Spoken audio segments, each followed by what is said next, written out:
At first glance, it doesn't look frightening. A small boat drifts slowly across still waters toward a rocky island. Everything is quiet. The waves barely move. The air feels heavy. There's no sign of violence, and yet something about this painting feels deeply unsettling.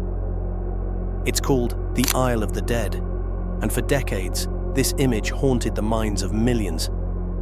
But to understand why this painting terrified an entire generation, we need to look at what it shows and what it hides. The scene seems simple enough. A lone figure dressed in white stands inside a small boat, facing a dark island. Behind them, a coffin rests quietly, its pale wood illuminated by the last light of day. The island itself rises like a fortress of stone, its cliffs carved into shapes that resemble tombs. Large trees tower above them, tall, dark, and slender. They reach upward like eternal flames frozen in time. Arnold Böcklin painted 5 versions of this work between 1880 and 1886. He never gave it an official title, but his letters describe it as a painting that should make viewers so quiet that they'd forget they're alive. And somehow, that's exactly what it does. But what is the island? And who is the figure in white? The answer begins with the life of Arnold Böcklin himself. He was born in Basel, Switzerland, in 1827. He trained at the Düsseldorf Academy of Fine Arts and spent much of his career in Italy, where he became fascinated by the country's ancient ruins and cemeteries. He was deeply influenced by Renaissance art, but unlike most painters of his time, his work explored death, myth, and symbolism. Böcklin's personal life was marked by repeated tragedy. He lost 5 of his 14 children to illness at a young age, and his wife, Angela, also suffered from long periods of poor health.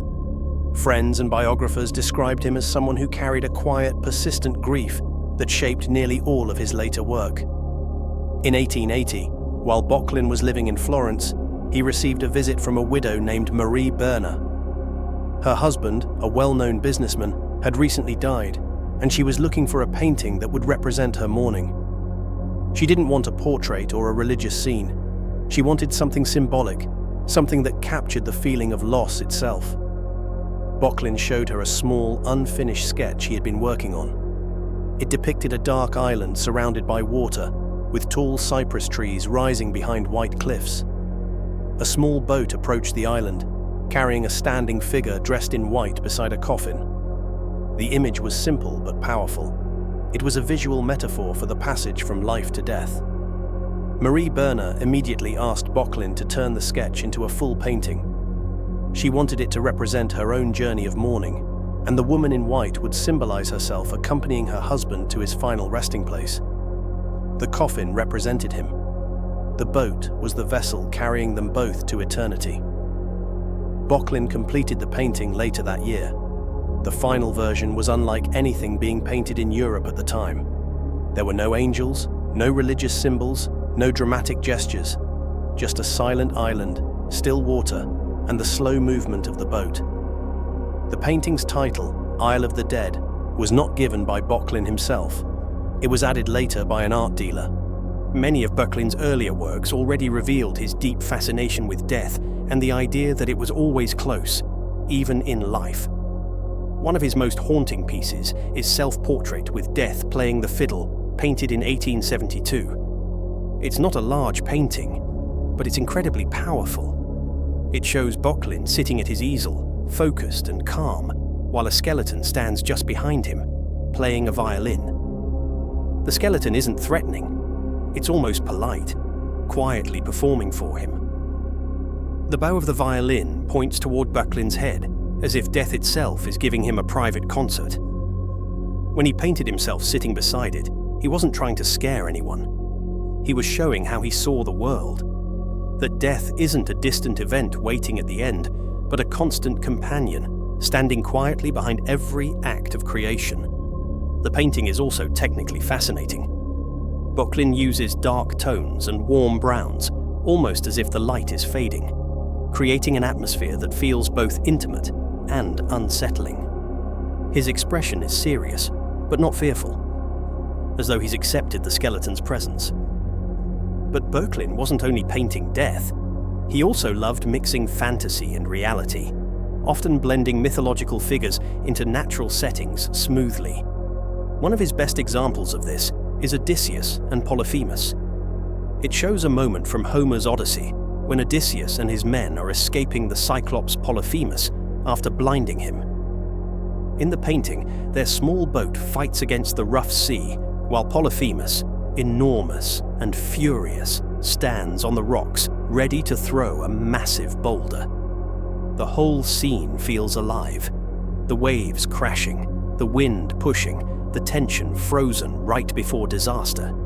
You can sense the terror of the men in the boat and the blind rage of the Cyclops, who, despite his size, is helpless against destiny. Like in Isle of the Dead, he turns an ancient story into something psychological. Another famous work, Villa by the Sea, was painted in several versions throughout Böcklin's life. It shows a woman standing by the water, staring at a house surrounded by trees in the distance. The waves are calm. The sky is soft.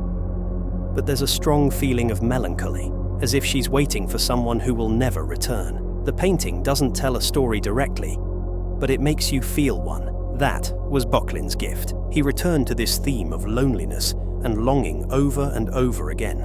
In The Sacred Grove, 1882, Böcklin creates one of his most mysterious and atmospheric scenes. The painting shows a group of 9 white-robed figures walking slowly through a dark forest of tall cypress trees. They're moving toward a stone altar in the middle of the grove, where a small fire burns brightly, sending orange light through the deep green shadows. Behind the trees, you can glimpse a temple or ancient shrine, its columns faintly visible through the darkness. And on the right side, there's a low wall overlooking the sea, hinting that this sacred place stands on a cliff. The figures aren't individuals. Their faces are hidden, their movements almost identical, so they seem more like symbols of devotion than real people. Everything in the scene leads your eye toward the fire, the only source of warmth in an otherwise cold, silent world. Böcklin painted 2 versions of The Sacred Grove. The first, in 1882, uses softer colors and a misty light that gives the scene a spiritual, dreamlike feeling. The second, from 1886, looks colder and more distant, with sharper architectural details and a stronger contrast between the white robes and the dark forest. Although all of Böcklin's works are fascinating, the Isle of the Dead remains his most haunting and unforgettable masterpiece. Don't forget to subscribe for more timeless art breakdowns like this.